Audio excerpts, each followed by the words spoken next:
What we're going to go over, Stefan's been going over the paperwork, and Freddie will go over that individually with you guys as well. But what we want to go over is what actually happens and what do we do when we get to a customer's house. So we're going to start from the very moment before we even get to a customer's house. It's important. When we get a job, we're going to give you guys a call. Either we're going to call you directly or the office is going to tell you that, hey, you've got a water damage.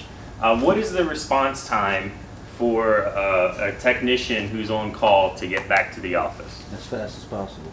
As fast as possible, good. But what is the maximum window? 30 minutes. Within the hour. Within the hour.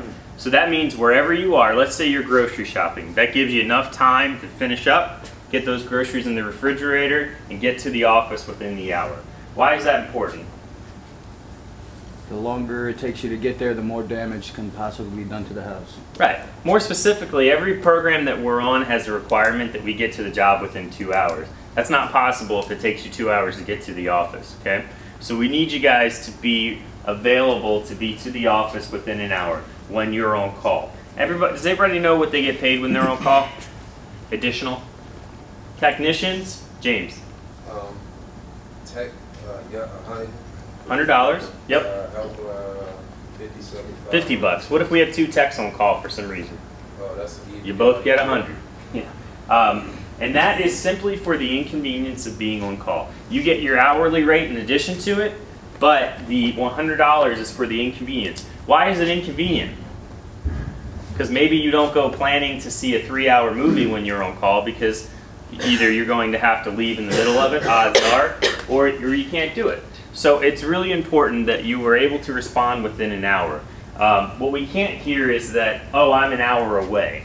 You know, don't take a trip down to, you know, DC or whatever, day trip if you're on call, unless you've cleared it with the office to have somebody else cover that for you. So when you're on call, you need to make sure you're available, and it has to be within the hour. Because the other thing is, when we pay you money, right? If we're not within 2 hours to a job site, certain carriers do not allow us to charge for an emergency fee. They say, well, anything more than 2 hours, you're not really responding on an emergency basis. So we're not going to pay you for that. That could be $100, could be $150 right there. And that's money out of our pocket. So that's why it's really important. That's why we pay you guys to be available. Okay? So make sure that you're here to the office within an hour, ready to go. The next thing is, whenever we give you a job, we're going to give you the information that we have. I know sometimes it doesn't end up being that way, but we'll give you a general size of the job. But make sure that you guys load up all the equipment that you're going to need for that particular job. And it's all the same, unless we give you some kind of specialty equipment. But it's all going to be the same. It's going to be your trash bags, your zippers, your tape, all of your tools, your toolbox. What else do we need? Your dehumidifier, your air movers, things like that. You're going to want to make sure that you bring all of those items. There's a checklist in our paperwork. I'm not going to go over all of it, but you need to make sure that you go over that checklist when you're loading the truck up, because there's a reason that everything's on that checklist. Do you guys think it's done arbitrarily? Like we were like, man, we got 50 spots. What else can we put in there? Peanut butter sandwich, something else? Nope, every single thing on that checklist is a tool that you could potentially need on that job. So make sure that you bring it all.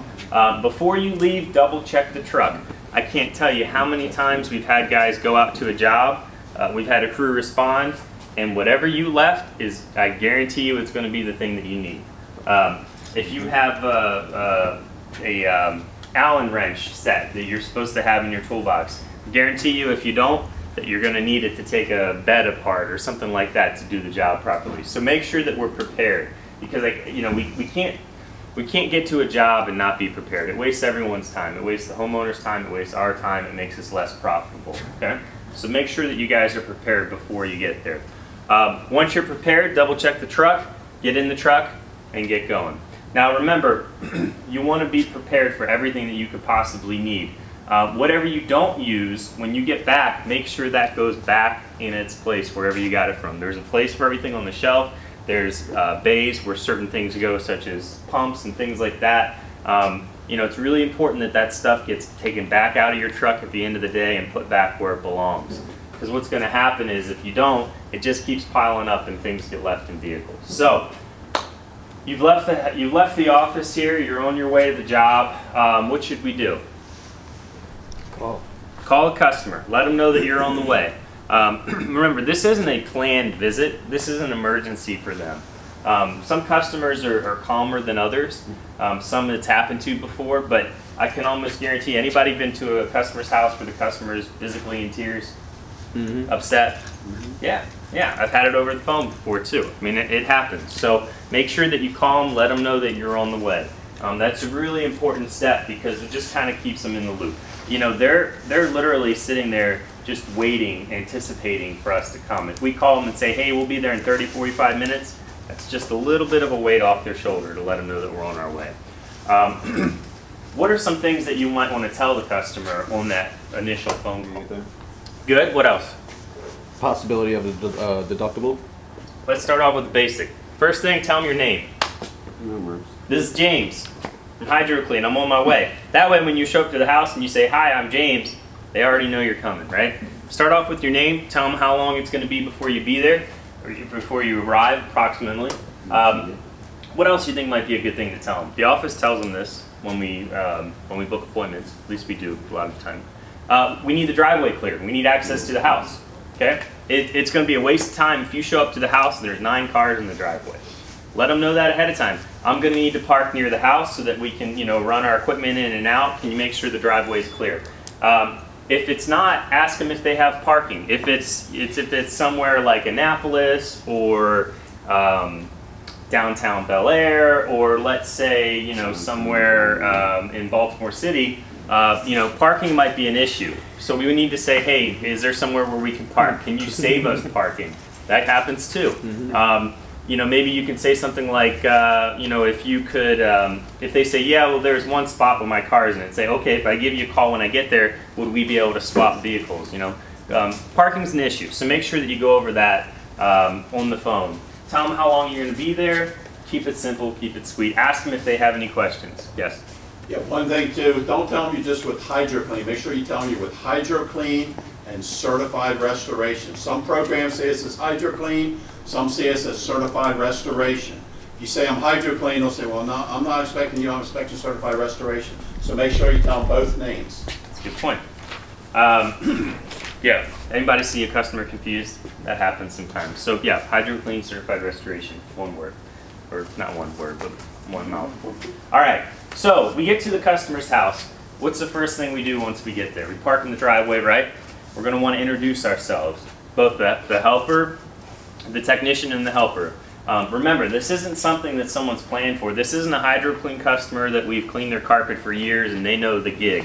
This is someone that probably it's never happened to them before. They haven't heard of our company before, maybe 2 hours ago, and so we need to set that. We need to set that you know, that expectation of quality service. So introduce yourself. Make sure your appearance is good. You're clean. Your shirt's tucked in. You know, you're ready to go. If you have a long day before or you have a job before, you know, I know sometimes we get a little dirty in our clothes, but it might not be a bad idea to always just keep a change of clothes here at the office, so that if, you know, you were on one water damage, you come back, you can change real quick and look presentable. I think you were swatting a fly, but do you have a question? No, swatting a fly. All right, so you introduce yourselves. What's the next thing you want to ask? Questions about the water damage. Show me the damage. Yeah, ask them if they can take you to the areas that are damaged. First thing you want to do when you get to a job is you want to identify the source. Very first thing you want to do. So, you know, they might want to show you all the damage first, but kind of direct them. Remember, this is your job. You know, you're the professional. Direct them. I need to see what caused the damage first. So, if it's a sump pump, go to the sump pump. If it's a washing machine hose that broke, go there. How many times have you guys been to a job where they don't know? That happens, right? Sometimes, yep. We need to identify that before we do any work. If you're out there and you're, you know, taking measurements and you're scoping everything and you're doing this and that, and then you've been at the job for an hour, so you know, let's say you spent an hour and a half by the time you got called, then you got to the office, then you drove out there, and now you're at the customer's house for an hour, and I ask you, hey, where did the water come from? If you say, oh, I haven't gotten there yet, we've wasted all of our time until then, because if it's not a covered loss, we're not getting paid for it, right? So the first thing is to identify the source. Why is that also important to identify where the water came from? You could still be leaking. It could still be leaking. Yep, you want to make sure that it's stopped. What else? Possibly give you a game plan of what's affected. Gives you a game plan of what's affected. So if it's clean water, we know we have a category 1, clean water. It means that we can pretty much save everything except for maybe carpet pad, although some insurance carriers want us to save the padding. But if it's clean water, we know that we can go one way about it. If it's category 2, gray water, we know we're going to have to go a little bit of a different route. If it's category 3, black water or sewage, you know, basically everything's coming out except for the stud, anything porous. So, you know, we need to identify where it's coming from. And the biggest thing is the coverage issue. We need to make sure that it's going to be a covered loss. What are some things that are typically not covered losses? Outside elements, presso. Water coming from the outside? Yeah. That's really about it as far as not a covered loss. Frozen pipes, usually always covered. Washing machine, dishwasher, refrigerator, appliance leaking, usually covered, right? Sinks, toilets. Sinks, toilet overflows, usually covered. Let's see, what else could we have? AC condenser lines, covered, right? Sometimes backups aren't covered. Does anybody know the difference between an overflow and a backup? I believe the backup is when it comes necessarily from the city, county, whatever. Beyond the track. There we go. Right. So, for example, if you leave a tub running and you walk away and you forget about it and you come back 2 hours later and it overflowed, that's an overflow. Or a toilet keeps running and it just overflowed, something like that. That's an overflow. Like a discharge, right? What's like that? It comes shooting back out like a discharge. If it flows back from the trap, so it's kind of hard to see. But basically, if it's not, if, you know, if it looks like sewage, if it came Right. back out, usually sewage can look at anything like you can see. Brown. Yeah, we'll have to edit that out.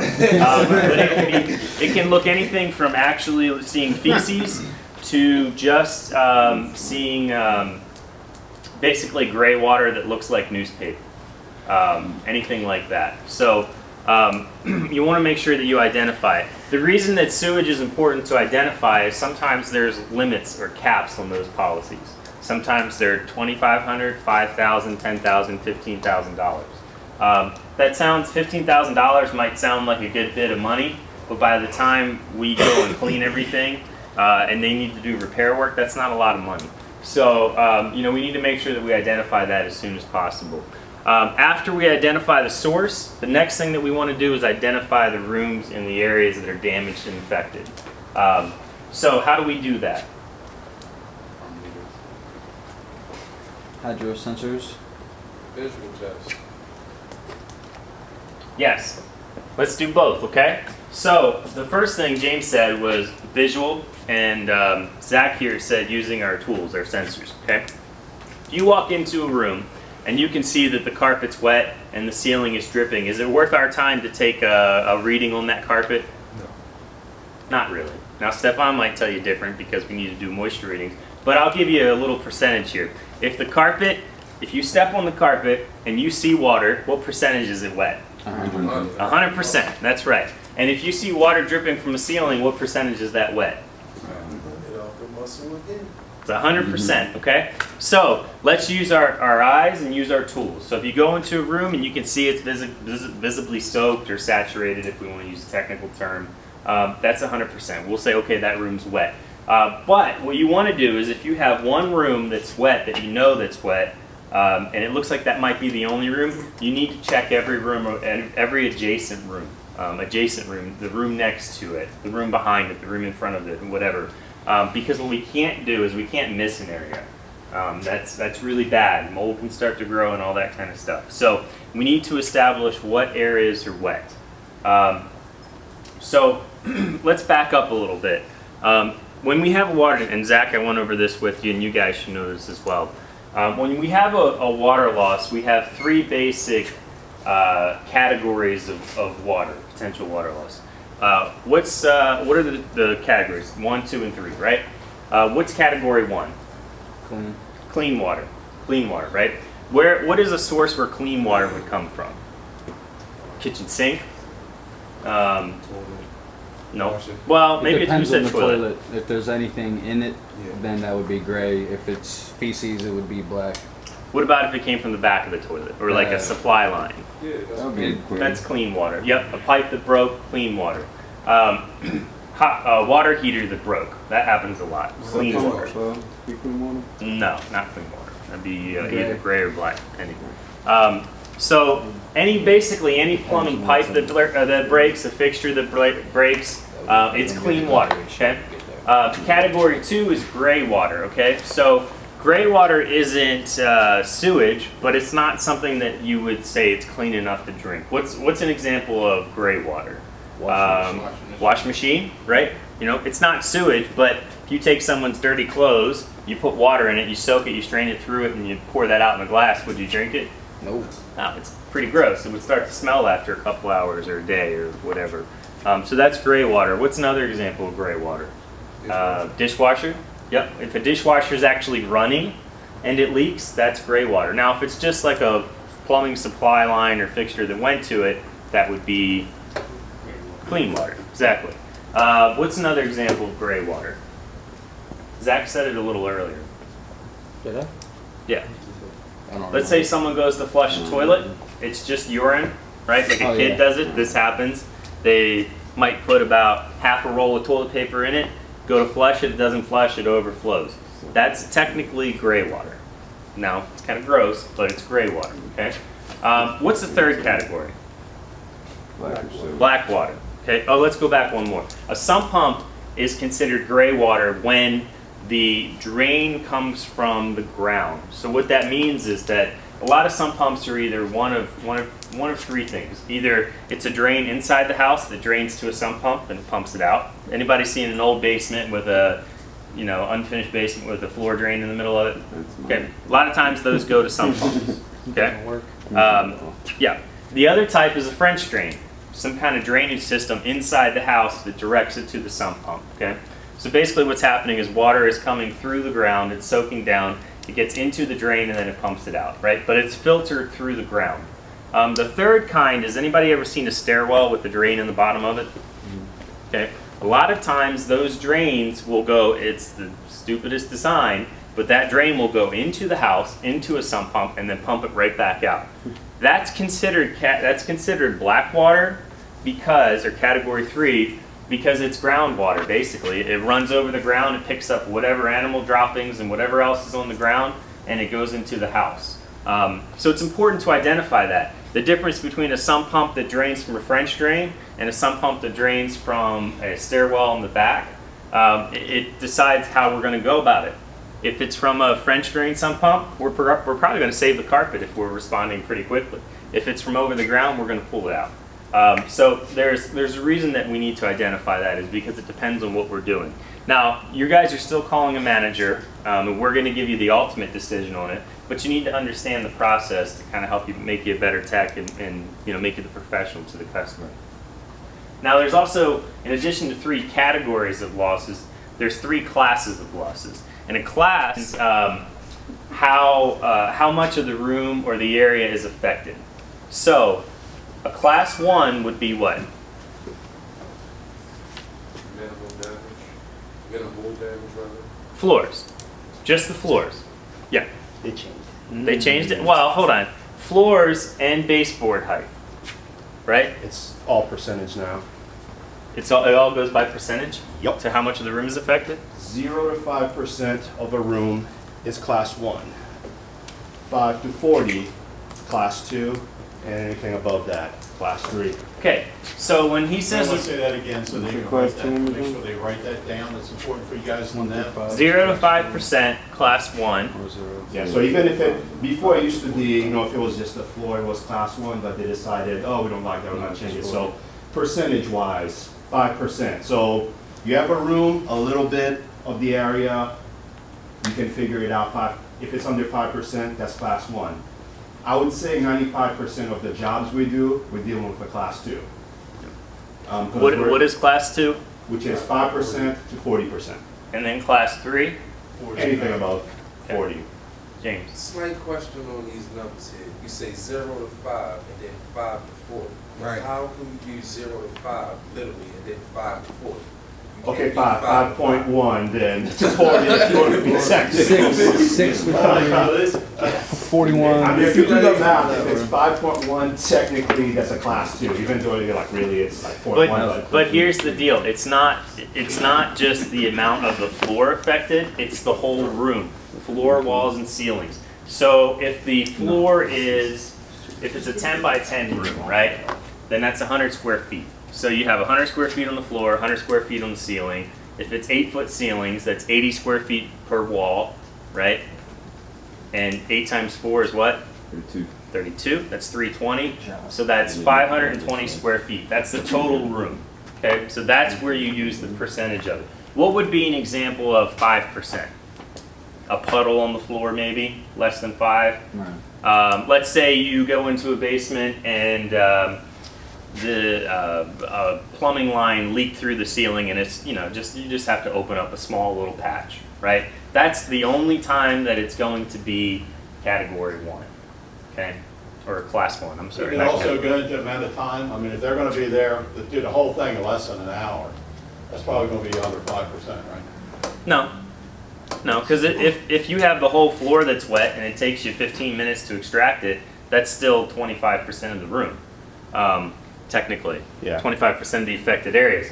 So really the only time it would be less than 5% is if you are like in a big basement and you're just opening up a little patch. That's it, just leaked in. I mean, you've seen that before. The customer will say, they'll put a bucket underneath of it and they'll say, hey, my refrigerator's been leaking. You have to take up a bunch of laminate in the kitchen, but in the basement all it is just a little hole in the ceiling. That's it, okay? That's 5%. Everything else is going to be pretty much the 5 to 40%. Now, what would be over 40%? An entire room. An entire room. The ceiling's on the floor. Well, if the ceiling is on the floor, that's 50%. And I don't know the third one. Okay, so some of the things that we're going to ask you, manager's going to ask you, we're going to ask you where the water came from, what is the source, what areas are damaged. Okay, so before we ask that question, you guys need to have the answers for it. So that's why it's important when you get to a customer's house to identify the source, make sure that it's stopped, like Zach said. It seems kind of obvious, but we can't assume anything. Make sure that it's stopped. If a customer says, well, I have a plumber on the way, we can do things to stop the water. If it's a pipe, how do we stop the water? Turn it off. Turn it off. Turn it off. Where's the best place to turn the water off? The main shutoff, okay? Where does the main shutoff come into the house? In the basement, unless you have a slab. Then it goes in, but always check in the utility room, okay? So identify the source, make sure that it's stopped, identify what areas are wet, and how much of those areas are wet. And that's important because then we'll give you a game plan on how to proceed, okay? Next meeting we'll go over how to execute that game plan, on how to proceed, how to go over that with the customer. Remember, this is usually the customer's first time that this has happened to them. They're not planning for it. So we need to communicate with them what we want to do. And remember, we always get permission. We don't just go in there and start cutting out drywall or carpet or anything like that. We always get their permission. So we'll go over that next time as far as what to do on the jobs. But today we wanted to go over a little bit of initially what to do before that point. So when somebody wants to hit the light, maybe we can get a spotlight installed. That'd be kind of cool. But we want to make sure that we are prepared before we leave here. We respond within an hour, to the office. When we get to the job site, we introduce ourselves to the customers. We call the customers before we get there. We introduce ourselves to the customer. We identify the source. We identify the damaged areas, and we call the manager to get further instructions. Anybody remember what we were talking about? Well, you weren't here. We were talking about restoration, what to do as far as when you get to a restoration job. We talked about making sure that the truck was loaded up properly before you leave. We talked about making sure that you call your customer while you're on your way.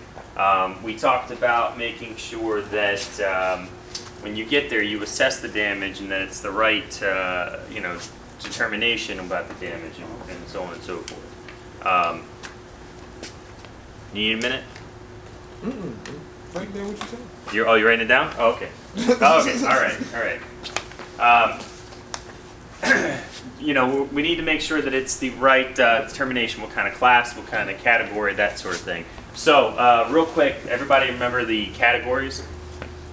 0 to 5%, class 1. Okay. 5 to 40 was class 2. brown, and black was.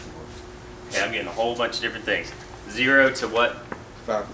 It's class 1. So, basically, class 1 would be something like, what would be an example of class 1? Gas floor. Like a little spot on the ceiling. Yep, basically a little spot on the ceiling, a little spot on the floor. Maybe something like that, really small. What would be class 2? I'm just going to stick with you because you had it right. Class 2? You said 5%, 5.1% to 40%. Right, 5 to 40%. So what would be that? What's an example of that? Floor still, the carpet still wet. Okay. Panels is 40% would be like, let's say the whole floor. Something like that. That's roughly about 40%. Floor, maybe baseboard, something like that. And then the rest of it is class 3. That would be floor, walls, ceiling, maybe it came from the top, went down all the way to the bottom. Our categories are category 1, 2, and 3. Just real quick, category 1, say it. 0 to 5%. Clean water. No, clean water. Yep. Category 2, Gray water. category 3. Black water. All right, so that's important because what we're going to talk about today is determining what we do once we've identified this information, okay? So, category 1, clean water. Most materials can be saved as long as we can dry them properly. The only example of a material that we usually do not try to save when it comes to category 1 are 2 things, really. Usually 2 things. 1, padding, right?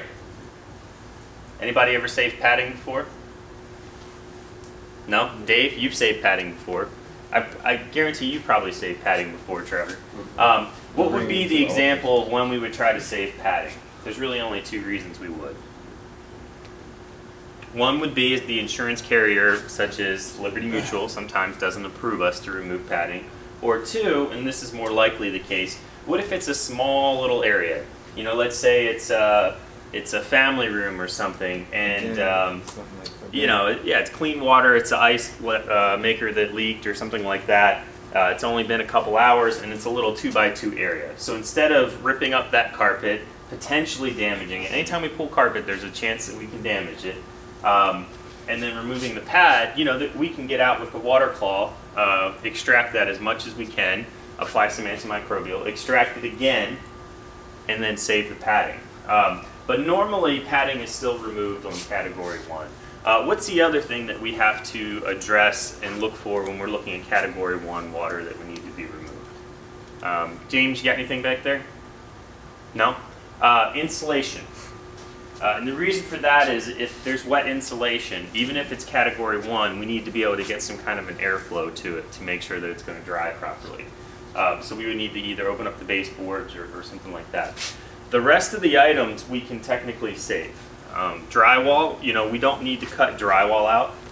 If you're in a basement and the ceiling is wet and it's category 1, you don't have to open the ceiling up.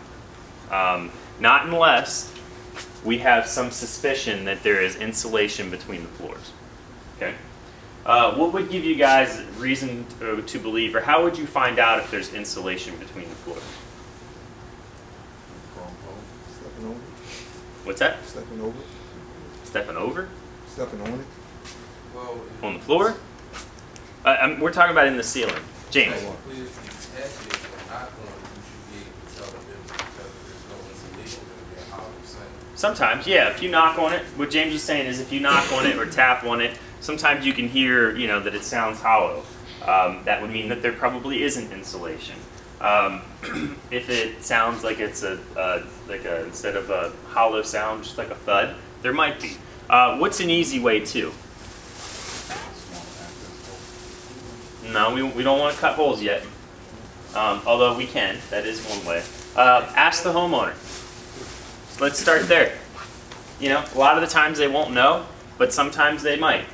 You'd be surprised. A lot of times a homeowner might say, oh yeah, we just had this basement finished a few years ago and we put insulation in because, you know, whatever, we didn't want to hear the kids down there, or, you know, we wanted to make it nice and efficient, you know, if we heated or whatever. So you want to ask. You know, first thing is you can ask. Second thing is you can do a little research. Another way that you can look for insulation without opening it up are light fixtures. Anybody ever seen a recessed light fixture in a basement? Yeah, you can look in around there, see if you see little insulation around there. You know, that little trim ring pops down, and you can kind of look around it. Sometimes there's a little bit of a gap. If there isn't, you can cut a small access hole, a small little patch to check. But you know, you want to use your tools, your brain first, and see if we can figure it out. So, insulation is another thing that we need to get out, or we need to remove or address, or whatever. The rest of the items we can dry in place. We can dry hardwood floors in place. We can dry carpeting in place. We can dry drywall in place, baseboards in place, doors in place. Kitchen cabinets, we can dry pretty much everything in place as long as we get airflow to it. So, clean water, we're going to be saving a lot of things. What about gray water? Can we save the carpet? Yep, absolutely. Carpet can be saved. What about padding? It's got to go. What about drywall? Yep, we can save drywall. So gray water, there's some things that we can save and some things that we can't.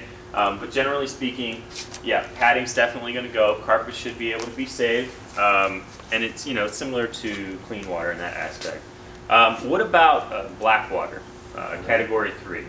Everything goes. Everything? Whole house? Kids and all. Porous material, kids and all. Take my kid. Yeah, some people would take you up on that. Porous material needs to go. So things such as drywall, insulation, baseboards. Usually baseboards have to go because what's behind the baseboard? Drywall, right. It's not necessarily the baseboard itself, but you have to remove it in order to get the drywall out. So baseboards we need to come out. Tack strips. Tack strips are a big one. Anybody want to clean a tack strip by hand to make sure that it's cleaned properly? Can you imagine how many cuts you get on your fingers? It's got to come out. Carpet, padding, insulation. What about a wood floor? Dry it? You say dry it? Okay. I say no, and here's why. Will it dry? Yeah, it'll dry eventually, probably, most likely. But how are we going to be able to, well, let me ask this. How did it get wet behind there? Water went around it, right? It's black water. How are we going to make sure that that's clean behind it? You can't. The only way would be to pull each individual board up, treat underneath of it, and put it down. At that point, we're replacing the floor. So hardwood floor needs to come out. Wood floor needs to come out. Laminate needs to come out. Well, let's back up. There's one thing we didn't address with clean water. Laminate floor. Everybody know what a laminate floor is? Some people call it Pergo. That's a name brand, but a laminate floor.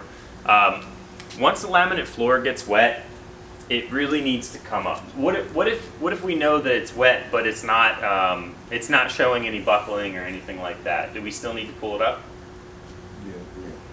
All right, because what's more likely than not? If our meters are saying that it's wet, even if it's not showing it, there's water behind it, and we need to address that. So that needs to come out as well. But category 3, black water. Basically everything needs to be removed down to the studs.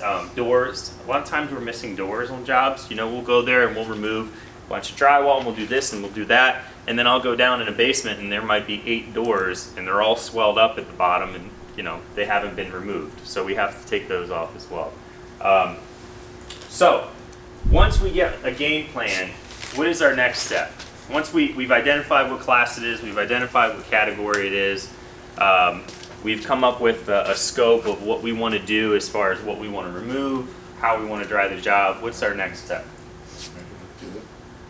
The measurement's part of the scope. You say do it? What would you say, Trevor? Call the manager. Call a manager. Call a manager. Why do we have you guys call us?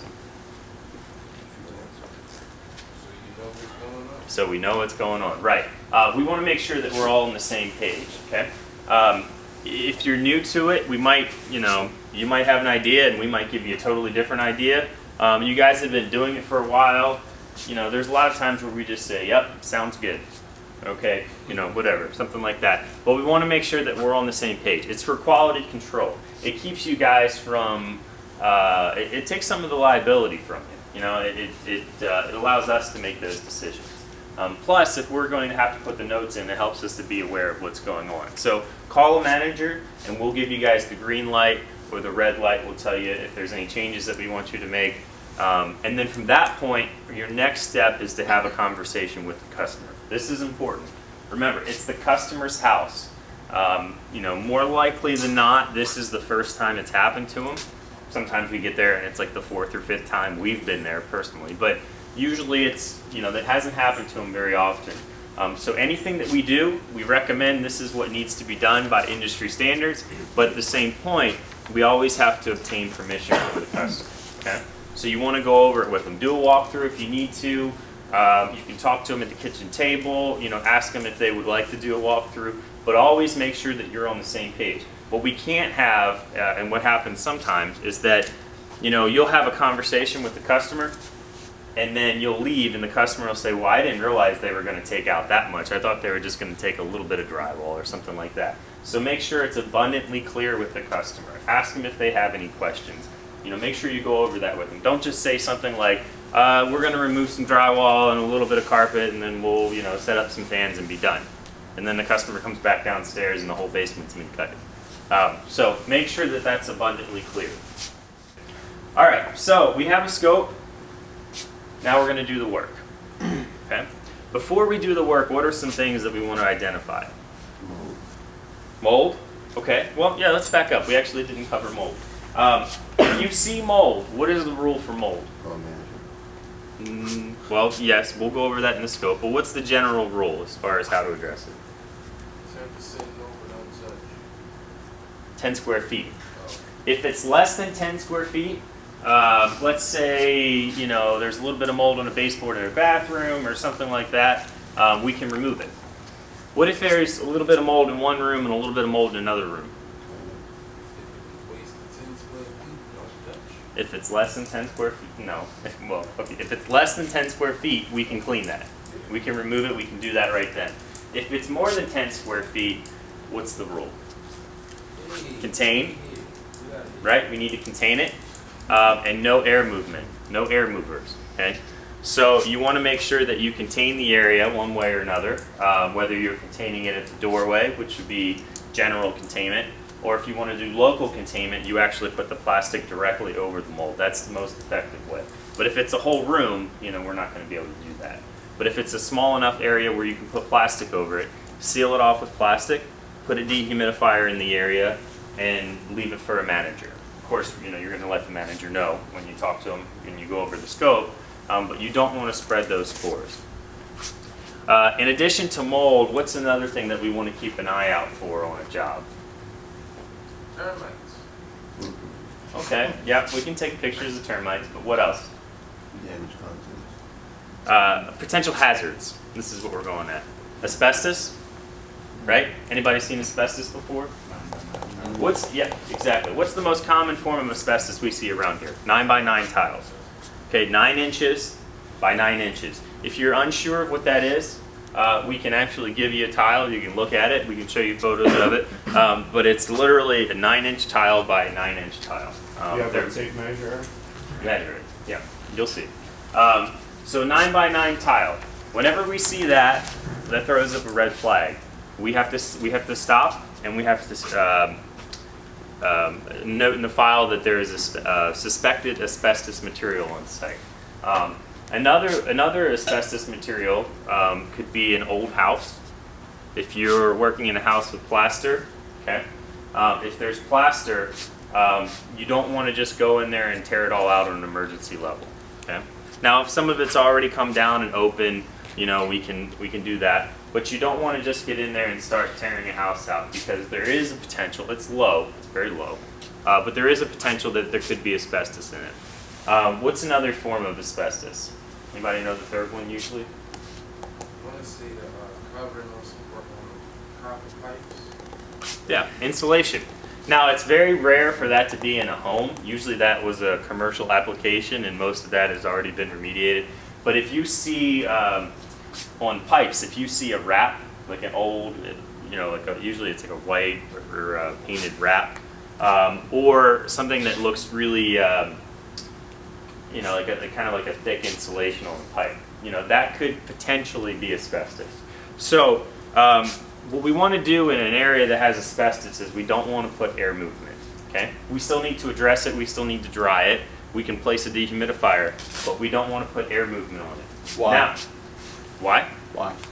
Well, it's really easy. The reason why is we don't want to put it into the air.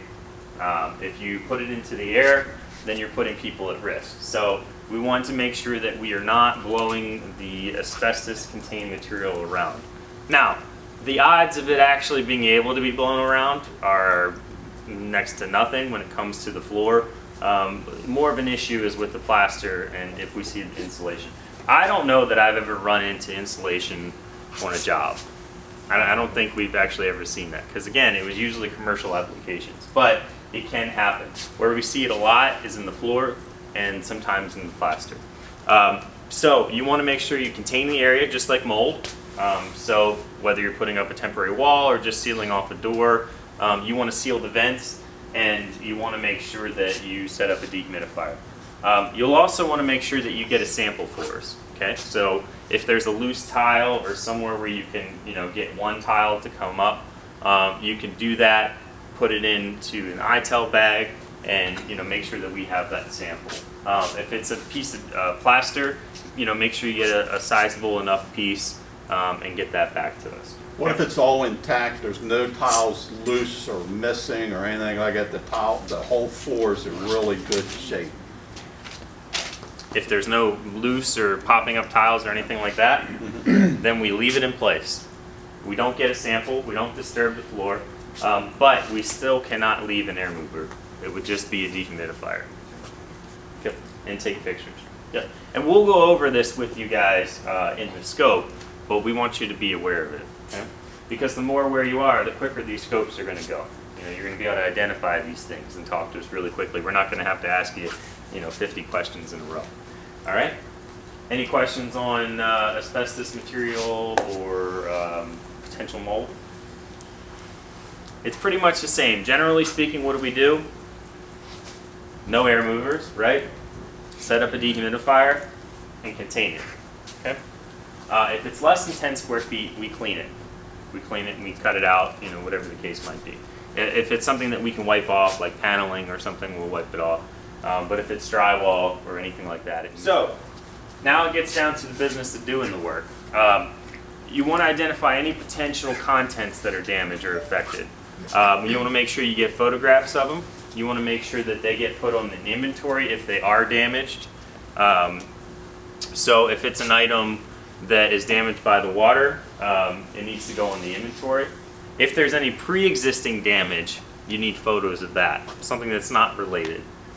So for example, if a leg on a piece of furniture in a part of the room isn't affected, you need a picture of it. Why do you think that's important? We didn't damage it. Right, it's not part of the loss. A lot of times people will try to say that, that's damaged from this or that, or, it is what it is. If it's not part of the loss, it's not part of the loss, so we need to make sure we document it. You need to identify anything that's a potential issue to break. Now, for restoration, for carpet cleaning, we move what? What's our policy on moving furniture? It's anything that we can move safely, no electronics, no breakables, right? So if there's a china cabinet, we're only going to move it if what? It's empty. Right. If it's empty, we'll move it, as long as it's not too heavy. Electronics, we don't move that for carpet cleaning. For restoration, it's a little bit different. Okay? Our job in there is to dry the house as quickly as possible. We're not going to ask a customer to come downstairs and empty everything out of their cabinet. That's our job. But we need to take caution. If it's something that you can empty out and move it and then fill it back up, within a reasonable period of time, we need to do that. Or if it's something where we need to do a pack out, come in and pack the items and move them out, you know, that's something that needs to be identified at the job site. But with that said, we move everything that we can, as long as, you know, we can move it safely. You never want to move something you can't do safely. But if it's, you know, just because it's big or cumbersome or something like that, you know, we do need to move it. What about electronics? Do we move electronics? We do. What are some things that you want to make sure you do before you remove electronics, though? Safe slide for it. Make sure they're protected. You know, don't move a TV that's sitting on top of a desk. Don't try to move all that at once. You know, move the TV, then move the desk.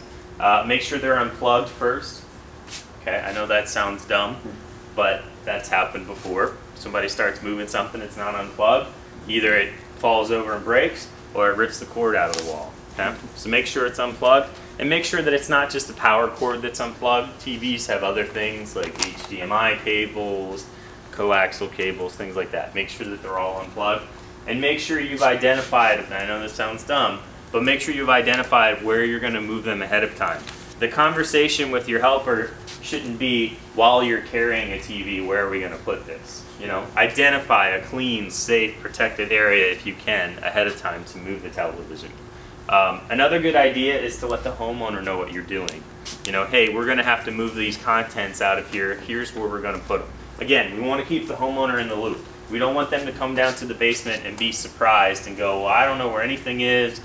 You know, there's you know, contents everywhere. I can't make heads or tails of anything. You know, we want to make sure that they know exactly where their items are. Okay? So identify contents, move them properly, safely to get them out of the area to do the work. We also want to make sure that the contents are moved somewhere where they're not going to be affected by the demolition that we have to do. So don't move contents to the same part of the room and then just leave them there unprotected while you're cutting the drywall. It's going to get dust all over them. If you can't move them to a separate unaffected room, then once you move them to a safe area, cover, protect them. Okay? What are some other issues you might want to identify before we start doing the actual demo? What's that? We have contents, we have mold, we have asbestos. Is there anything else?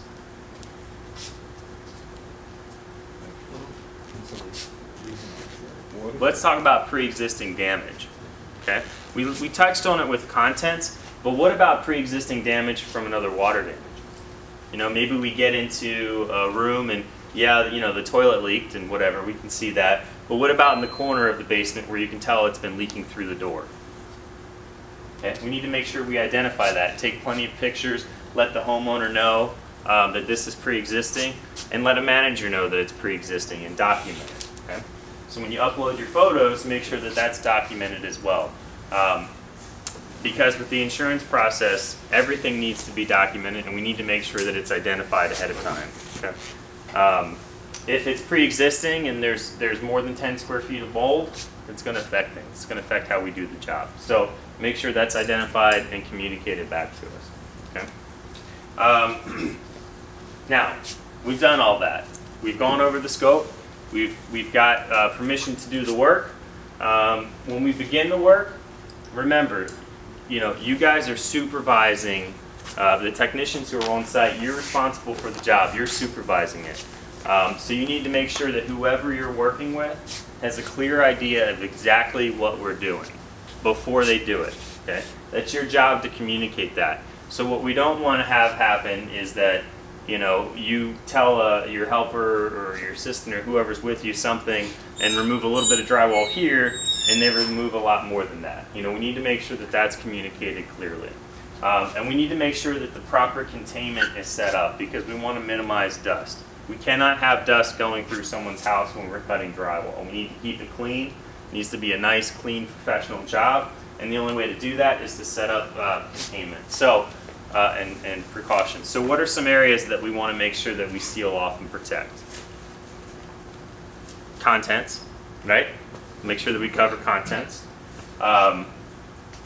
What about the floor? Yep. Plastic on the floor, especially hardwood floors. But if we're saving carpet, you know, I've seen this unfortunately. If we're saving carpet, you know, we don't want to be dropping drywall on top of a carpet that we're trying to save. You know, we want to make sure that we protect it. Hardwood floors, big time, big time, big time. You have to make sure that we protect that. Take the time to properly protect it. What else? What about ceiling fans and chandeliers and stuff like that? Yep, it's a good idea. Yep. And we have two types of plastic back there. We have the 6 mil, which is the heavy stuff. You know, that's what you would use for basically doors, hardwood floors, things like that. You can use the thicker stuff. But the thin plastic, the painter's plastic, that's what you want to use just for dust. You know, something that you're not actually going to be dropping material on, but something like, you know, to cover up furniture, that sort of thing, to keep the dust off of it. What's another area that we want to make sure that we keep dust out of? Right? So we'll seal off doors, openings, things like that. But what else? HVAC, right. You want to make sure that you're cognizant of that. So for example, if you're in there cutting, you know, a hole in the ceiling and the dust is falling and there's a return vent right there, where do you think it's going to go? Right back inside the house. It's going to go right in the return vent, okay? So we want to make sure that we seal that off. A good rule of thumb is that it should take you, generally speaking, about twice as long to perform the containment and the cleanup than it will to actually remove whatever's wet. So for example, if we're here, okay, and this wall is affected 3 feet up, it's going to take us twice as long to put the plastic down, seal the door openings, everything like that, than it will to actually cut it out. Okay, it's just a general rule of thumb when you're planning your job and that sort of thing. So it takes time to do it properly, and that's the difference between a professional and a hack job. You know, you can be the nicest person in the world. The customer can really like you, but if you get dust all over their house and it just doesn't look professional, then we didn't do a good job. You know, we're no better than the worst company out there. So we need to make sure that we take the time and pay attention to detail so that we can do a good job. I'll be wrapped up in just a minute. But we need to make sure that we contain things. Okay, it's very important. And be careful about how you contain it. When you're taping a door off, you know, take your time. Be careful. Don't use duct tape. Use the right materials. What do we want to use to tape the plastic to the door frames? Painter's tape, right? Try to keep it on the casing if you can. Everybody know what the casing is. It's the trim around the door. So in other words, don't put it on the wall. Sometimes that'll take the paint off. Be careful. But, you know, go over it with the customer ahead of time, just so they know that, you know, this is what we have to do to contain it. To contain it, there's a chance that it could take some paint off. That's normal. That's expected. We're going to be careful. We're going to use caution. But this is something that could happen, okay? So, I know it kind of slowed down a little bit this week as far as what we're going over. But we need to make sure that we're all on the same page about what the expectations are. Next week, we're going to get into a little bit more of how to actually remove these materials. There's a few things with that. It needs to be clear. It needs to be laid out. You need to have a chalk line before you do anything. Draw a line. Line of sight is not good. You know, it doesn't look professional when our cuts go like this. So it needs to be clear. It needs to be clean. It needs to be straight. It needs to be professional. And then how to remove those materials.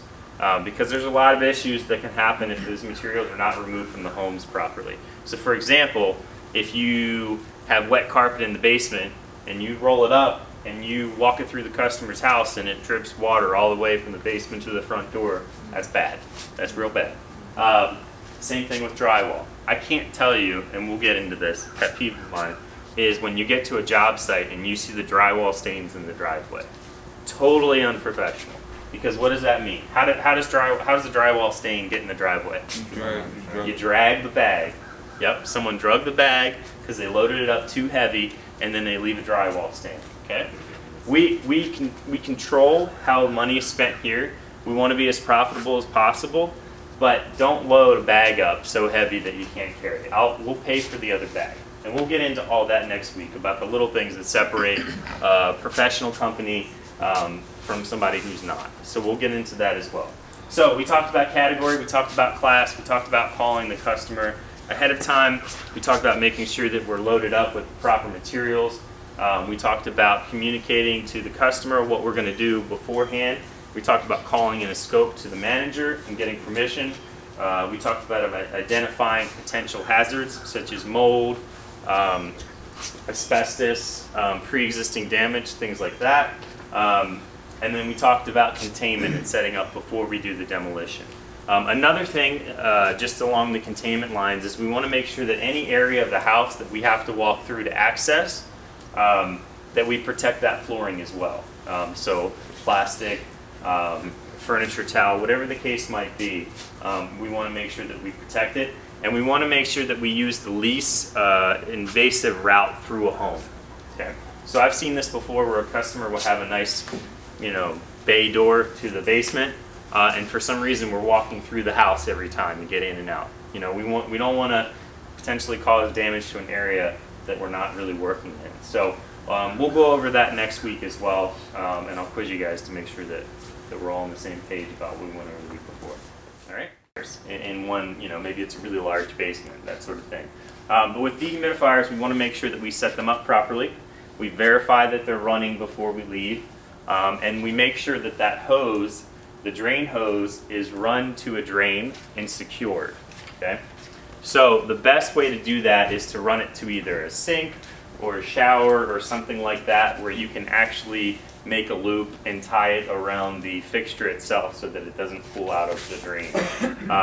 A bad way to run it is to just dump it into a toilet, because that's really easy for somebody just to hit it with their foot or something like that and it comes out. Or if you put it on, I've seen this where someone will put it under the toilet seat, shut the toilet seat, but the second someone lifts that toilet seat, it falls right out. So we need to make sure that it's secured properly. Maybe you want to put a dehumidifier in an area that we need dry, but there's not enough, there's not enough drain hose to run it there. It's better just to put it in maybe in another part of the basement and get the air moving to it than to put it somewhere and drain it into a bucket or something, because that can have some issues. So make sure that it's draining properly. With that said, once we do set the equipment, we need to make sure that we notify the customer of the equipment.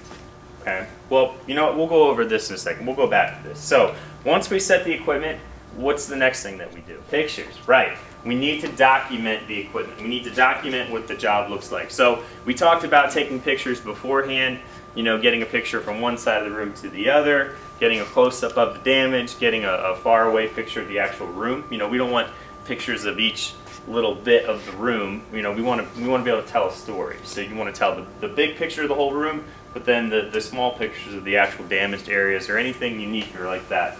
Once we set the equipment up and once the job is done, we need to also take photographs then.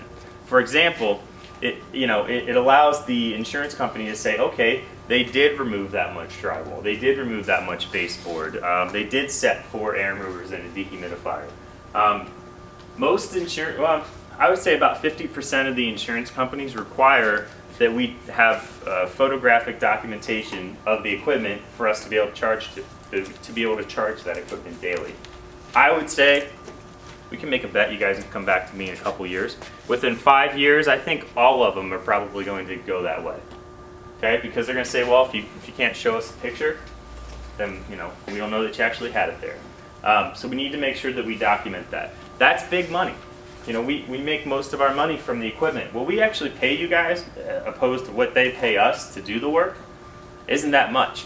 You guys might be there, might be 3 of you there for 6 or 7 hours to remove drywall. We might make $500. Is that really a good dollar per man hour? No, not really. But we make our money on our equipment. We have to buy the equipment, it's expensive. We make our money back on that. But if we don't have documentation, we can't charge for it, right? So we need to make sure that we document it properly. All right, so we've set the equipment, we've documented the equipment, we've cleaned up. What else is next? We just leave? Say, we don't even say, anybody know an Irish goodbye? No? Nobody's ever heard of an Irish goodbye? No. You want to tell her, you don't know what it is? No. Nobody? I know what Irish twins are. Yeah, it's different. Irish goodbye is when you just disappear. You just leave. You're gone.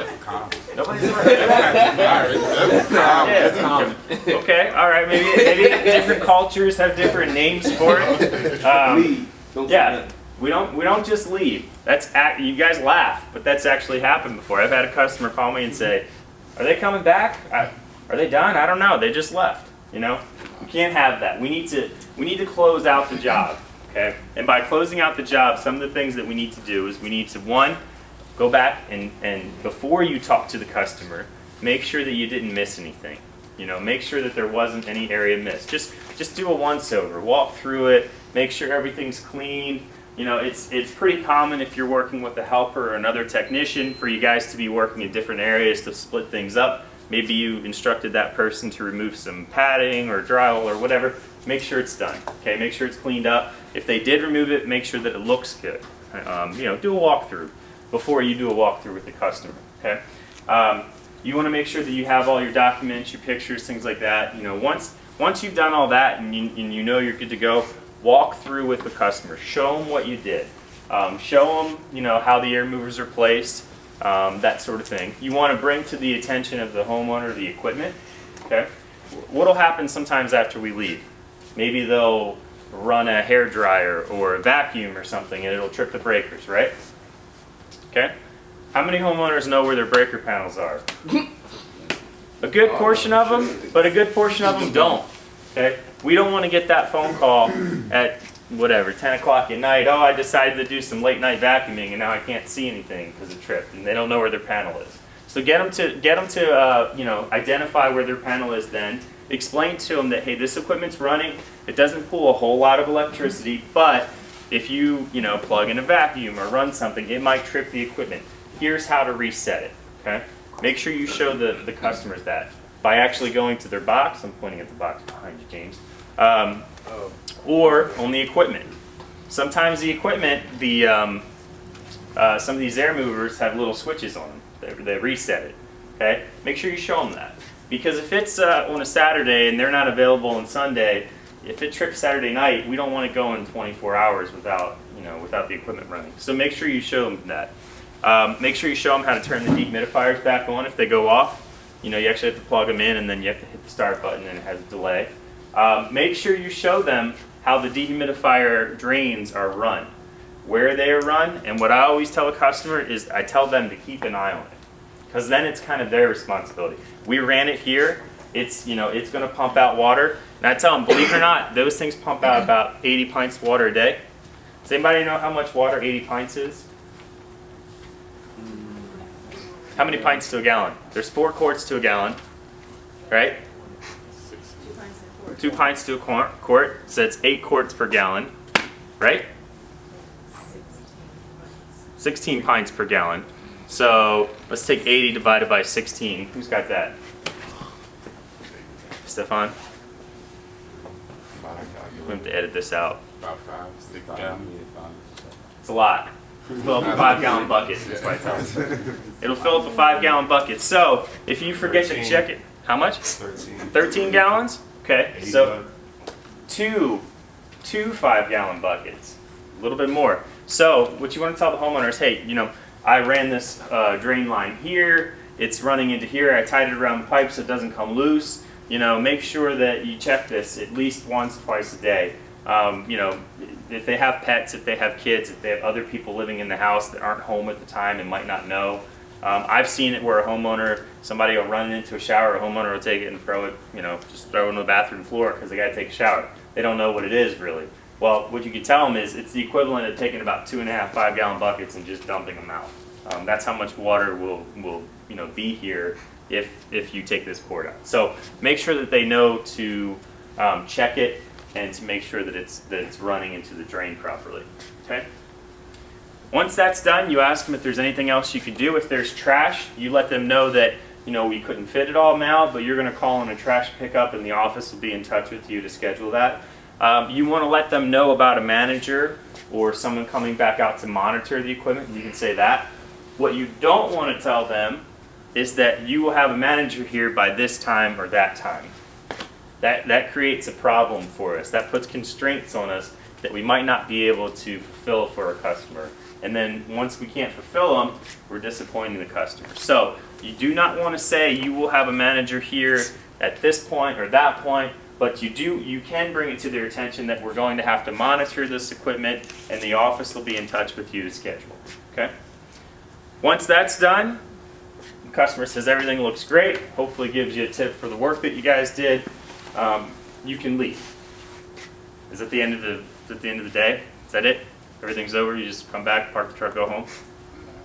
Oh, there's still more. And this is the point that, you know, we haven't really done all that well with over the years. Sometimes we do well, but it tends to not work well when people get tired, okay? Even if you're tired, it's still part of the job, because you know, you got to make sure that things are put back because of the snowball effect.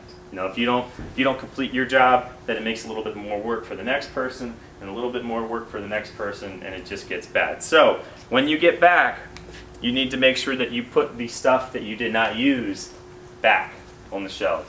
Josh, what did you pull out of the 05 the other day? Not the nasty cheese thing. I don't need to know about that, but like vacuum lines, ladders, two heavy things. I have no idea what they were. okay.